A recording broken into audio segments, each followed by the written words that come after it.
Hi friends, പുതിയൊരു വീഡിയോയിലേക്ക് എല്ലാവർക്കും സ്വാഗതം. വസുന്ധര പാറുവിനോട് ഒരുപാടങ്ങ് ചൂടായിട്ട് തന്നെ സംസാരിക്കുകയാണ്. അങ്ങനെ ആ ബഹളം കേട്ടിട്ടാണ് നിധി താഴെ നിന്നും അങ്ങ് മുകളിലേക്ക് കയറി വരികയാണ് കേട്ടോ. അപ്പോഴത്തേക്കും വസുന്ധരയുടെ അടുത്തേക്കും പാറുവിൻ്റെ അടുത്തേക്കും ഗോപിനാഥ് വരുന്നുണ്ട്. അങ്ങനെ ഗോപിനാഥ് എന്തിനാണ് ഇപ്പോൾ ഇത്രയ്ക്കധികം ദേഷ്യപ്പെട്ടിട്ട് വസുന്ധര സംസാരിക്കുന്നത് എന്ന് പുറത്തു നിന്ന് തന്നെ ഗോപിനാഥ് കേട്ടിട്ടാണ് അവരുടെ റൂമിലേക്ക് ചെല്ലുന്നത്. എന്നിട്ട് വസുന്ധര ഒരുപാട് അങ്ങ് ദേഷ്യപ്പെട്ടിട്ട്, നിങ്ങൾക്ക് ഏട്ടത്തിക്ക് എന്ത് അവകാശമുണ്ട് ഗൗതം നിങ്ങളുടെ മകനാണെന്ന് പറയാൻ? നിങ്ങൾ പ്രണവിനെയും യാമിനിയെയും പോലെ ഗൗതമിനെ 10 മാസം ചുമന്ന് പ്രസവിച്ചതൊന്നുമല്ലല്ലോ. അതുകൊണ്ട് എന്നെ കൊണ്ട് ഓരോന്ന് പറയിപ്പിക്കാൻ നിൽക്കണ്ട.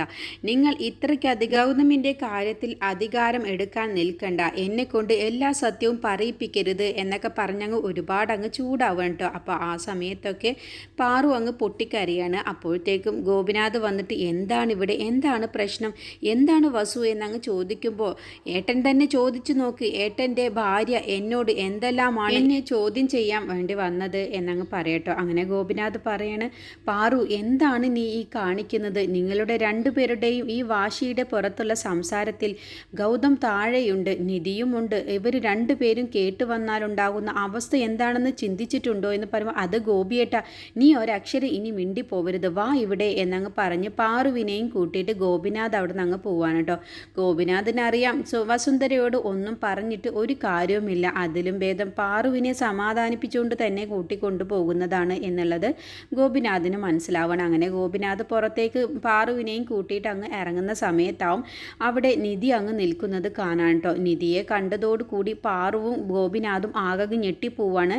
വസുന്ധര പറയുന്ന എല്ലാ കാര്യവും, ഗൗതമിനെ കുറിച്ചുള്ള രഹസ്യമെല്ലാം നിധി കേട്ടിട്ടുണ്ടാകുമോ എന്നുള്ള പേടിയിലാണ് കേട്ടോ അവർ നിൽക്കുന്നുണ്ടാവുക. അപ്പോൾ നിധി ചോദിക്കുകയാണ്, എന്താണ് അവിടെ ഇത്രയ്ക്കധികം ബഹളം? വസുന്ധര ആൻറ്റി എന്തിനാണ് അമ്മയോട് ഇത്രയ്ക്കധികം ദേഷ്യപ്പെടുന്നത്?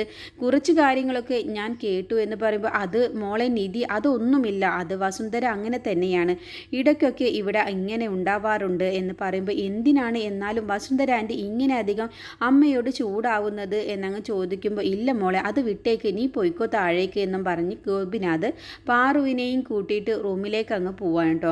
അങ്ങനെ നിധിക്ക് എന്തിനാവും എന്നുള്ള ആ ഒരു സംശയത്തോടു കൂടി നിധിയും താഴേക്ക് അങ്ങ് പോവാണ്. എന്നിട്ട് റൂമിലേക്ക് കയറിയ ശേഷം പാറു അങ്ങ് പൊട്ടിക്കരയാണ് കേട്ടോ. എന്നാലും ഗോപിയേട്ട, ഒരിക്കലും വസുന്ധരയുടെ വായിൽ നിന്നും ഞാൻ കേൾക്കാൻ ആഗ്രഹിക്കാത്ത ഒരു വാക്കാണ് കേട്ടത്. എൻ്റെ മോൻ ഗൗതം എൻ്റെ മകനല്ല എന്ന് പറയുമ്പോൾ എൻ്റെ നെഞ്ചു തകരുന്ന വേദനയാണ് എനിക്കുള്ളത്. ഞാൻ എൻ്റെ യാമിനിയേക്കാളും പ്രണവിനേക്കാളും കൂടുതൽ സ്നേഹിക്കുന്നത്, ഭ്രാന്തമായി സ്നേഹിക്കുന്നത് എൻ്റെ ഗൗതമിനെയാണ്. എന്നെ ആദ്യമായി അമ്മ എന്ന് വിളിച്ചത് എൻ്റെ ഗൗതം മോനാണ്. എൻ്റെ മോനല്ല ഗൗതം എന്ന് പറഞ്ഞാൽ എനിക്കത് സഹിക്കാൻ കഴിയില്ല. എൻ്റെ മോനെ ഞാൻ 10 മാസം ചുമന്ന് പ്രസവിച്ചില്ല എന്നേ ഉള്ളൂ. പക്ഷേ എൻ്റെ മോൻ ജീവിച്ചത് എൻ്റെ ഹൃദയത്തിലാണ്. എൻ്റെ ഗൗതമില്ലാതെ എനിക്ക് ഒരു നിമിഷം പോലും ജീവിക്കാൻ കഴിയില്ല. അത്രയ്ക്കധികം ഞാൻ എൻ്റെ ഗൗതമിനെ സ്നേഹിക്കുന്നുണ്ട്. എൻ്റെ യാമിനിയേക്കാളും പ്രണവിനേക്കാളും കൂടുതൽ എൻ്റെ ഗൗതമിനെയാണ് ഞാൻ സ്നേഹിക്കുന്നത് എന്നൊക്കെ പറഞ്ഞങ്ങ് പാറു അങ്ങ് പൊട്ടിക്കരയാണ് കേട്ടോ. അപ്പോൾ ഗോപിനാഥ് പറയാണ്, നീ സമാധാനപ്പെട്, നീ ഒരു നിമിഷത്തേക്ക് നീ കൂടി ഒന്ന് വാശിയിൽ സംസാരിച്ചിട്ടുണ്ടായിരുന്നെങ്കിൽ വസുന്ധര എന്തായാലും വിട്ടുതരില്ല എന്ന് നിനക്കറിയാവുന്ന കാര്യമല്ലേ. നീയും വസുന്ധരയും കൂടി ഇങ്ങനെ വാശിപ്പുറത്ത് സംസാരിച്ചാൽ എല്ലാ രഹസ്യവും, ഞാൻ അവിടേക്ക് വന്നില്ല എന്നുണ്ടെങ്കിൽ എല്ലാ രഹസ്യവും പുറത്താവുകയല്ലേ ഉണ്ടാവുക. നീ കാരണം ഗൗതമിൻ്റെ ജന്മരഹസ്യത്തെക്കുറിച്ചാണ് പുറത്താവാൻ പോകുന്നത്. അത് ഒരിക്കലും ഗൗതമിന് താങ്ങാൻ കഴിയില്ല. ഗൗതം പിന്നെ ഈ വീട്ടിൽ ഒരു നിമിഷം പോലും നിൽക്കുകയുമില്ല. ഗൗതം ഇല്ലാത്ത ഈ വീടിനെ കുറിച്ച് നീ ഒന്ന് ചിന്തിച്ചു നോക്ക്. ഈ വീടിനെ തന്നെ എല്ലാവരെയും നശിപ്പിച്ച് കളയുകയല്ലേ ഉണ്ടാവുകയുള്ളൂ.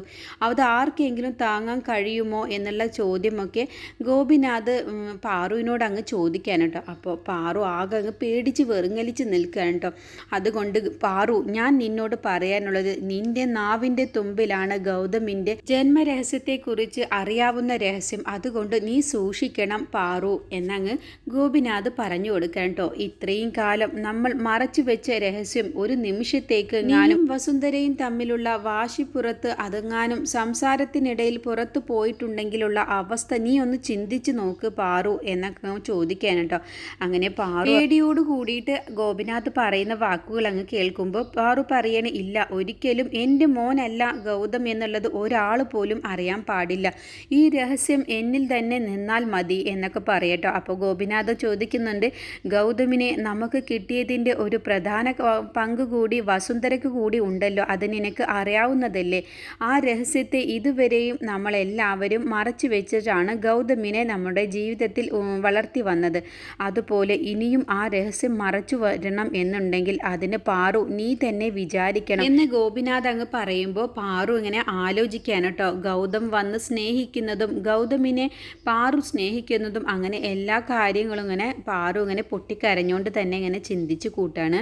പിന്നീട് നിധിയാണെങ്കിലോ റൂമിൽ ഇങ്ങനെ അമ്മയെ കാണാൻ പോവാത്തതിൻ്റെ പേരിൽ ഇങ്ങനെ പൊട്ടിക്കരയാണ് കേട്ടോ. ആ സമയത്ത് പാറു അങ്ങ് ചെല്ലാണ്. എന്നിട്ട് നിധിയെ അങ്ങ് സമാധാനിപ്പിക്കാൻ കേട്ടോ. മോളെ നിധി, നീ ഇങ്ങനെ വിഷമിക്കല്ലേ, നിനക്കിപ്പോൾ നിൻ്റെ അമ്മയെ കാണണം എന്നല്ലേ ഉള്ളൂ. അതുകൊണ്ട് നീ ഇപ്പോൾ ആരും അറിയാതെ ഇവിടുത്തെ കാർ എടുത്തിട്ട് നിൻ്റെ അമ്മയുടെ അടുത്തേക്ക് പോയിക്കോ എന്നങ്ങ് പറയട്ടെ. അത് അമ്മ ഈ സമയത്തോ, അതിനെന്താ കുഴപ്പമില്ല, ഇപ്പോൾ ആരും അറിയില്ല, നീ പോയി കാർ എടുത്ത് അമ്മയെ കണ്ട് തിരികെ വന്നാൽ മതി, ബാക്കിയുള്ള കാര്യങ്ങളൊക്കെ ഞാൻ ഏറ്റു എന്ന് പറയുമ്പോൾ അതിന് വസുന്ധര ആൻറ്റി അറിഞ്ഞാൽ ആകെ പ്രശ്നമാകില്ല, അതൊക്കെ ഞാൻ ഏറ്റു, നീ മോളെ പോയിട്ട് വാ, നിനക്ക് നിൻ്റെ അമ്മയെ കാണാൻ പോവാൻ പാടില്ല എന്നൊക്കെ വസു പറയുന്നത് അത് തെറ്റായ ഒരു കാര്യം തന്നെയാണ്. വസു ചെയ്യുന്നത് മഹാപാപമാണ്.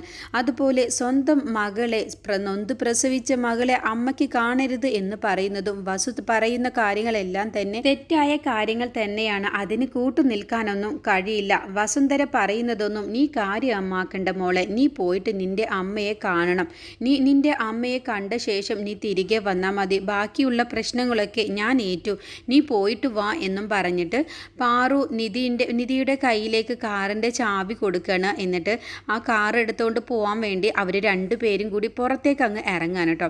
അങ്ങനെ പുറത്തേക്ക് കാറിൻ്റെ അടുത്തേക്ക് അങ്ങ് നടന്ന് ചെല്ലണ സമയത്ത് കാണാം വസുന്ധര ആ കാറിനകത്ത് ഇരിക്കുന്നുണ്ടാവും. എന്നിട്ട് വസുന്ധര ആ കാറിൽ നിന്നും അങ്ങ് പുറത്തിറങ്ങാൻ കേട്ടോ. വസുന്ധരയെ കണ്ടതോടുകൂടി പാറുവും നിധിയും ആകങ്ങ് ഞെട്ടിപ്പോവാണ്.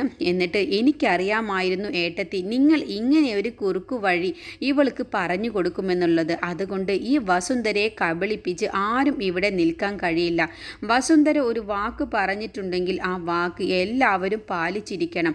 അതുകൊണ്ട് മര്യാദയ്ക്ക് കാറിൻ്റെ കീ ഇങ്ങ് താ എന്നും പറഞ്ഞ് നിധിയുടെ കയ്യിൽ നിന്നും ആ കാറിൻ്റെ ചാവി അങ്ങ് വാങ്ങും. എന്നിട്ട് പാറുവിനോട് മോശമായിട്ട് തന്നെ വസുന്ധര വീണ്ടും അങ്ങ് സംസാരിക്കുകയാണ്. അത് കേൾക്കുമ്പോൾ നിധിക്ക് അങ്ങ് ദേഷ്യം വരികയാണ് കേട്ടോ. അങ്ങനെ നിധി ചൂടായിട്ട് തന്നെ വസുന്ധരയോട് പറയാണ്, നിങ്ങൾ എന്നെ വേണമെങ്കിൽ എന്താണെന്ന് വെച്ചാൽ പറഞ്ഞോളൂ, പക്ഷേ നിങ്ങളുടെ അമ്മയുടെ സ്ഥാനത്താണ് ഏട്ടത്തി എന്ന് പറഞ്ഞാൽ നിങ്ങളുടെ അമ്മയുടെ സ്ഥാനം തന്നെയാണ്.